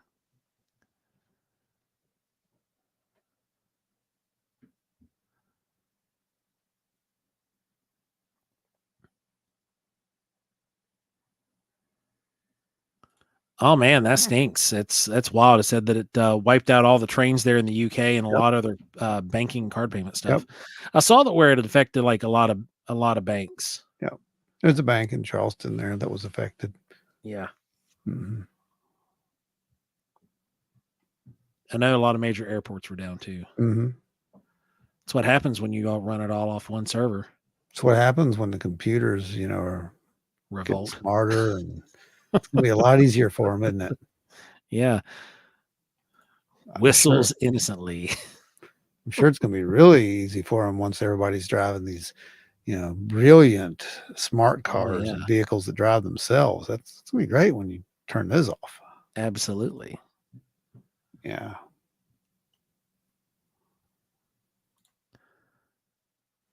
Some of the stuff there at the hospital was down today. Oh man, that's scary. Mm-hmm. Mm-hmm. Yeah. It just depended on what used that security firm. Can you say multi-million-dollar lawsuit? Yes. Billions. Easy. Yeah, it's billions. Easy. Yeah.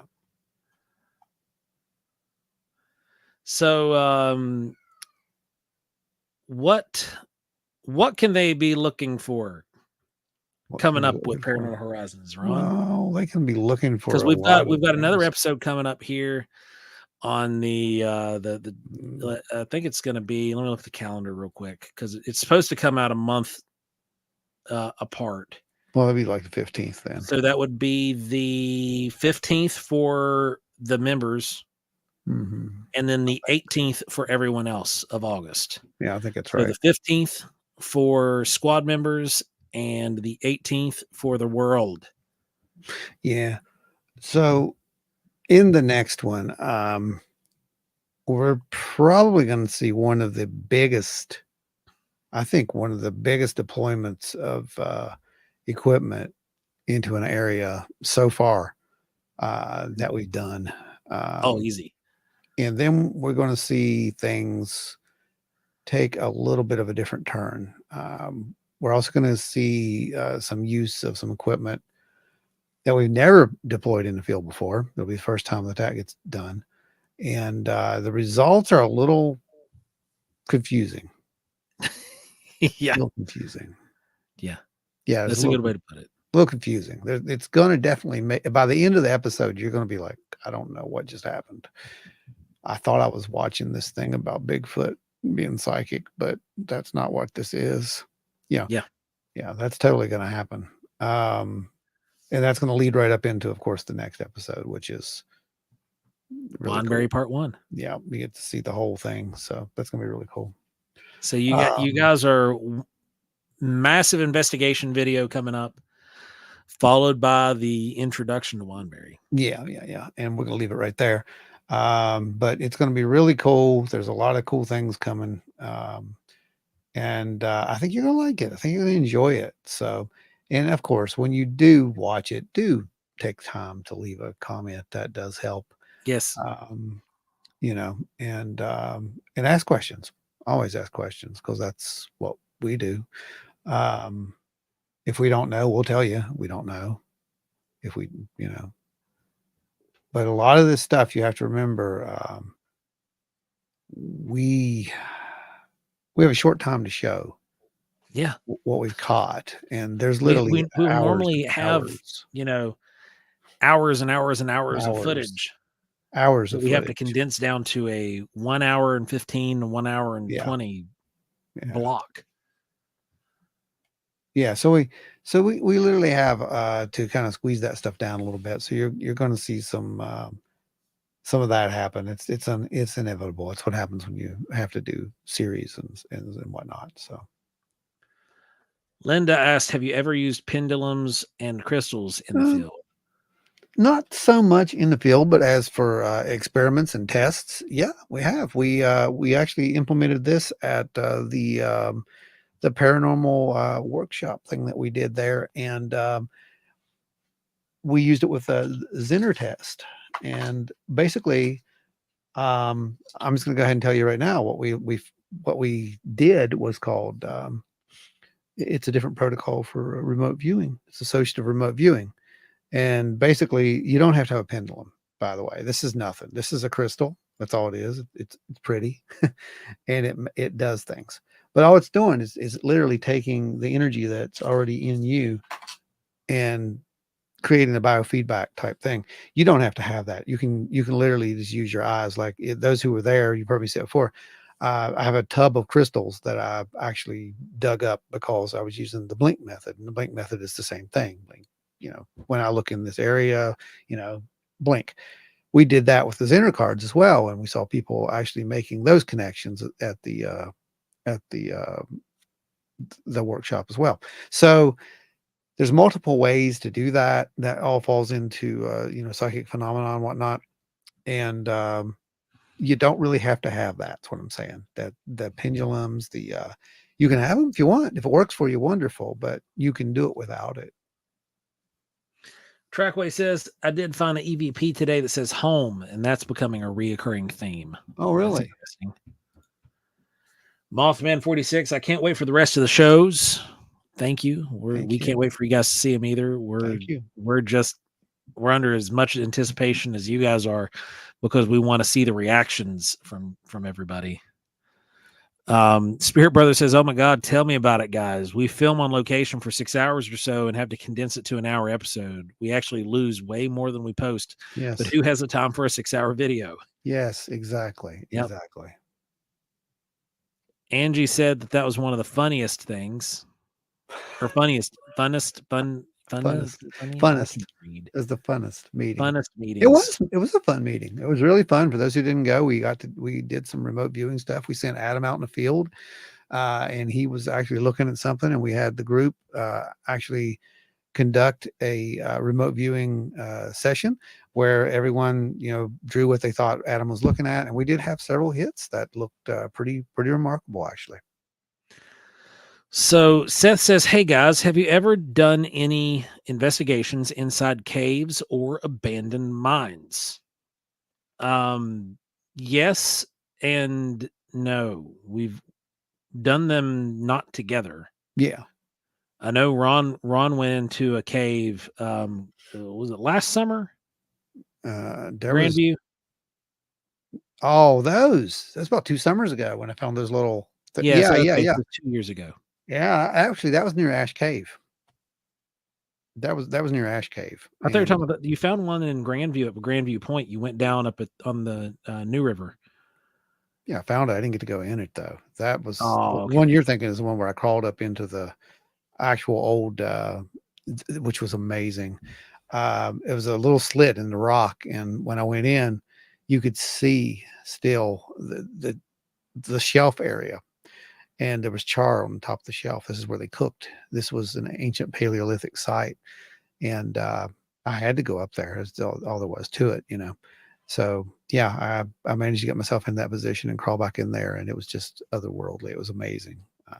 But I didn't really conduct a experiment per se at that point. I was just more in the moment, ancestor kind of things. And my investigations inside caves and abandoned mines all revolved around herpetology. So it wasn't anything paranormal or strange. We were looking for salamanders and different types of invertebrates that were living inside the cave system that we were documenting. Then let's see. Mothman 46 says, I appreciate honest investigation / investigators like you guys over the snake oil salesmen and exaggerators. Well, thank you. We try hard to be transparent as we can. Yeah, we definitely try. There are people who are, here's the thing, Mothman. The thing is, there's no amount of data that we'll ever collect and be able to show that will change a skeptic's mind. And that's not really what we're doing it for. We're doing it for the people who have been ridiculed over the years, the ones who've had their careers and lives trampled by the fact that they saw something they couldn't quite explain. And they just wanted to tell it. But when they tell it, how dare they? They've broken someone's paradigm, and it's not right. It's not right to make these people feel that they're second, that they shouldn't be able to come forward and tell their stories. And by giving us a little bit of data, then it helps to validate some of those people. And that's what we're really doing it for. Trackway says the orb that I saw, I believe, form a Hogan, which in Native American symbology means home. Yeah, that's right. Larry Hose coming in Larry hot. Hose, give him a crowd. Sir. Give him a crowd. Thank you.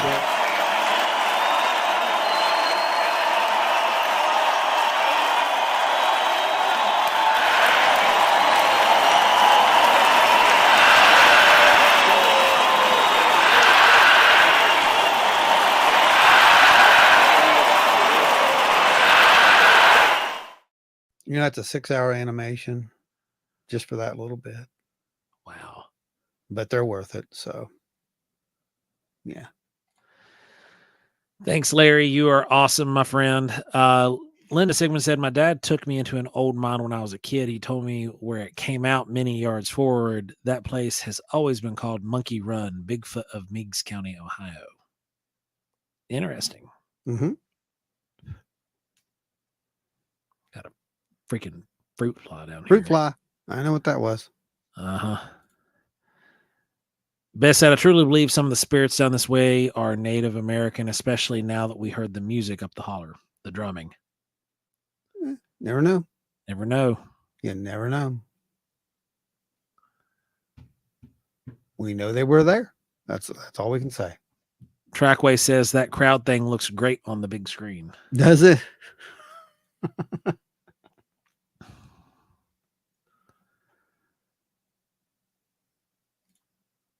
Oh, I already got that one. Got that one? Yeah. All righty, let's go. I think we got. Here we go. If you guys get the chance, we have a haunted cave here about 3-hour drive away, just on the border of Wells. It's apparently super haunted and has reports of UFO action. Even the wall inside is scars of metal. People believe it's the crafts and the wood burn up. Wow. The woods burn often up there. You, if we had the chance to come to the UK, that would be a ball. And then we would go, because 3 hours to us, like it takes just almost 3 hours to get to one of our research sites from here. So that's like a normal trip for us. But 100%, that would be awesome. You guys should go document that, get into some of the high strangeness stuff. And like, that'd be fun. Send us some of the footage. We could even do a joint video with you where we analyze it and talk to you. We could be your talking heads. That'd be fun. Yeah. Yeah, that is awesome. You definitely should investigate that, I would think. That would be, you might be surprised at what you find. I know we've been pleasantly surprised at what we found and confused, completely confused at times. Beth said it was native or either Bigfoot had a huge party. Well, it could have been that too. Yep. Danny Buckner, what's going on, man? Good to see you dropping in here. Special on a Friday night. Yeah, we know next week we're back to Thursdays. Back to Thursday. Yeah, we only had to do this because we had to be on Aaron's show there last night, STM Live, and that is why we had to move it to Friday. It was kind of a last minute kind of thing. So we will be back to Thursday next week, normal, 8 p.m. Eastern Standard Time. So make sure you tell all your friends and your family and make them come over. Don't ask them to, make them come over. That's how you do it. But we'll be back to it. That'd be super fun. We could document it and then go through the footage together as guests. Yeah. Definitely something to consider in the future months. Absolutely. Yeah, well, that's what we do on In Focus, the Yeah. In Focus episodes too. So if you want to know how that goes, just head over there, head over to our archive and go to one of the older In Focus episodes. Yeah, go back a couple of months to the In Focus episode and you'll see how that works. It's really fun. And the community really helps a lot. Jen said Bigfoot rave. Hey. There was a UFO rave, apparently. Just saying that is something that, there's something to it. Get some rest, Beth. We'll be in touch. I'll get a hold of you tomorrow, I'm sure.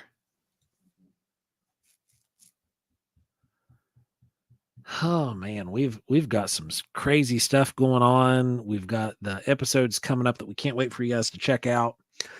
And remember, if you haven't yet, go over to Small Town Monsters and watch Paranormal Horizons episode 1 and and a comment over there. Let them know what you think, because that always helps out, for future possibilities. Oh yeah, you never know where this is going. I mean, that's a fact. We just never know where this is going. So you definitely want to watch out and stay up to date with that kind of stuff. I do know that we are going to be showing up in some places here in the future, I think. And you'll be able to catch us there. Indeed. Those places would be Monster Fest is already over. Braxton County Fair is the one coming up first. That is August the 2nd. And that is going to be, we're going to be there in the evening. I think we get there at around 4:30 or so, or 3 or 4, but we don't talk until 6 or 7. And then it's over around 9. So we're going to be summoning some UFOs. We're going to, we're doing a big experiment. Not. It's going to be great. We're not. We're just messing with We you. are. No. UFOs. It's going to be awesome. Not gonna happen. No. And we got Flatwoods Monster Con September 14th, Mothman Festival September 21st through the 22nd, Thunder of the Mountains Powwow October 12th and 13th, and Cryptid Con November 22nd and 24th. That is going to be the places that you can catch us in the wild, unless you come hang out with us. Flatwoods, of course. Don't forget Flatwoods. I said it. Yeah, that's going to be. We're speaking there. We're speaking there. So yeah, right there. Right that's going to be one of them. September 14th. So we've got. I'm really not sure what we're going to do, to be honest with you, for the Braxton thing. So you want to show up for it, because it could be, who knows at this point. But I do know that there's another one we can't talk about just yet, and that's going to be a fun one. So stay tuned for that, because there are still things we can't talk about yet. There's often reports of strange lights in the woods. Then the caves glow up, and then day later it's on fire. Locals say that the UFO burning off the evidence. I'd have to see it first. Heck yeah, I mean, I would too. I'd want to see what's going on there. Sounds like there could be something else happening in the cave, spreading out. Yeah, if you don't have a Geiger counter, I wouldn't be messing with that. Yeah, that's for real. I'm not joking. If you don't have a Geiger counter, I wouldn't be going up there. So either get a Geiger counter or just leave it. Linda said, see you guys at Mothman. Yes. We will be there in the usual spot. Yes. We have a. Where is CryptidCon? Lexington, Kentucky. Yeah. It is at Lexington, Kentucky at the Clarion Hotel and Conference Center. Yes, we actually have an expanded spot at Mothman this year. So it's going to be fun. We're going to have a lot of fun down there. Come to the party. That's all I can say right now. Yep. It's going to be a party.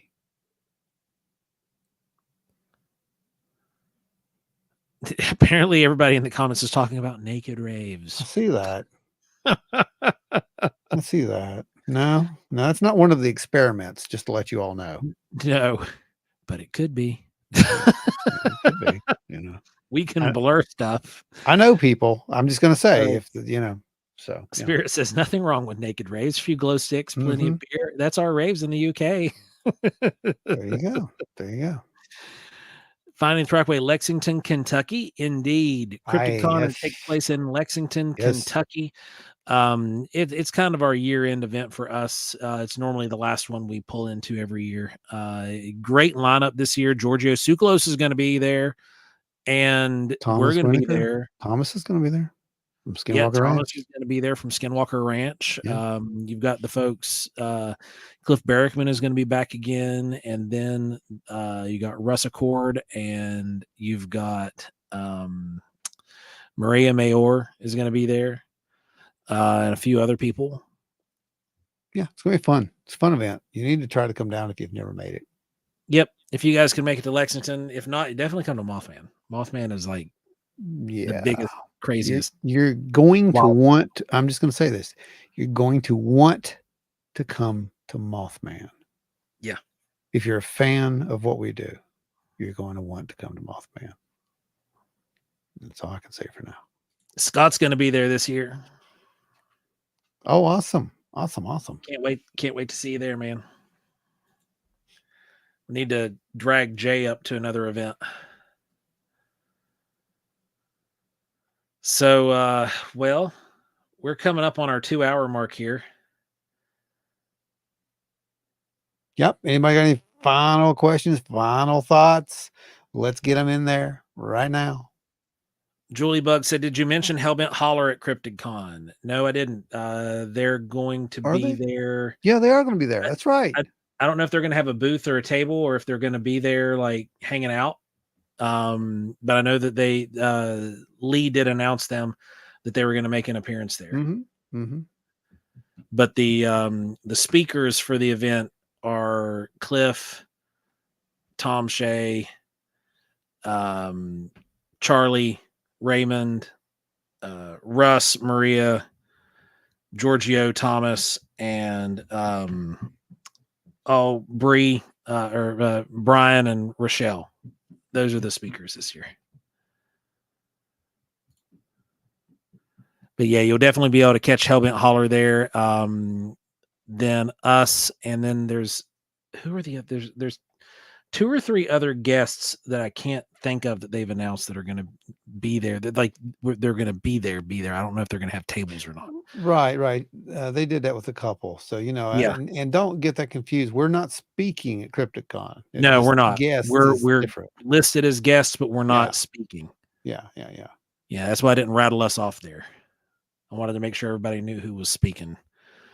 Then Spirit Brother says, right, guys, it's 3 a.m. for us here. Have yourself a blessed night, everyone. Same to you, Spirit Brothers. Get some rest. Man. Gary said VIP for CryptidCon. Yeah, VIP at CryptidCon. If you get the VIP pass, you get in an hour early each day and go get to cherry pick the vendors. Man, I'm not going to give you anything special. Just letting you know. So don't do it for us. No, I'm kidding. Actually, sometimes we do sell all our stuff at VIP events. Oh yeah, there's Jessica Shabbat was another one from Expedition X. She's one of the guests. She's one of the ones I missed. There you go.